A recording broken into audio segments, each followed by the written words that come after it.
Semakin kita mengenal Tuhan, semakin jelas kita mengenal siapa diri kita, dan kita pasti menjadi orang yang rendah hati di hadapan Tuhan. Kuasa kasih Kristus. Kuasa sama dengan kekuatan, kesanggupan untuk melakukan sesuatu. Dan kuasa kasih Kristus adalah yang menyelamatkan kita, yang sanggup mengubahkan kehidupan kita, dan yang sanggup memulihkan hubungan kita dengan Bapa. Itulah kuasa dari kasih Yesus Kristus. Kalau kita baca dalam 1 Timotius 1 pasal yang ke-14, di sana Rasul Paulus menyatakan ucapan syukurnya atas kasih yang dilimpahkan di dalam hidupnya.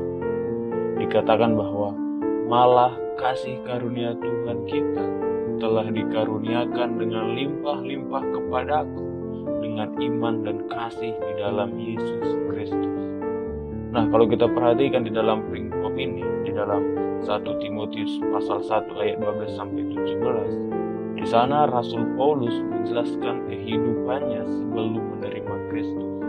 Dikatakan bahwa dia adalah orang yang penuh dosa, orang yang penuh dengan kejahatan. Bahkan dikatakan dia adalah orang yang menganiaya pengikut Kristus.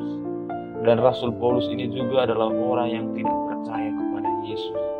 Saudara bisa baca kisahnya di dalam kitab Kisah Para Rasul pasal 8 ayat 13 dan seterusnya.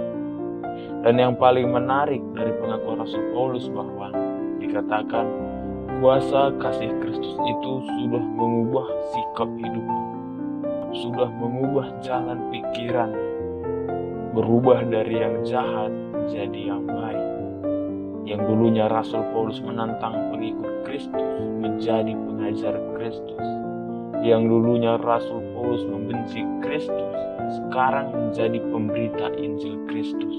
Saudara bisa lihat kisah pertobatan Rasul Paulus di dalam Kisah Para Rasul 9. Oleh karena kuasa kasih Kristus, oleh karena kuasa firman yang Paulus terima, dia dikuatkan, terlebih lagi dia diselamatkan.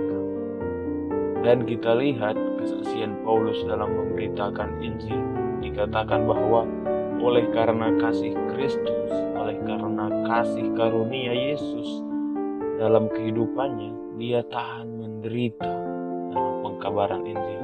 Dia tahan dihina, bahkan direndahkan. Dan dia merasakan bagaimana kuasa Allah itu sudah menyelamatkan dia dari kuasa dosa dan kematian. Maka dari itu, jangan pernah menganggap diri kita ini tidak layak di hadapan Tuhan. Karena Yesus datang ke dunia ini untuk menyelamatkan saya dan saudara yang penuh dosa ini, agar kita bisa diselamatkan, agar hubungan kita dengan Bapa bisa dipulihkan kembali. Pada saat ini mari kita ambil komitmen dengan sungguh-sungguh untuk berbalik dari segala kesalahan kita kepada Tuhan, dan mari kita belajar untuk menyenangkan hati Bapa saja.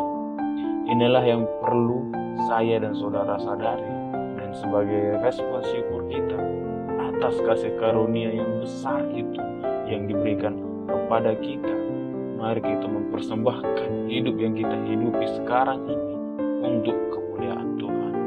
Biarlah fokus kita kepada Kristus saja, dan terlebih biarlah Kristus yang berkuasa dalam hidup kita, baik perkataan kita maupun perbuatan kita, dan semuanya itu untuk meninggikan dan memuliakan Kristus Juru Selamat kita.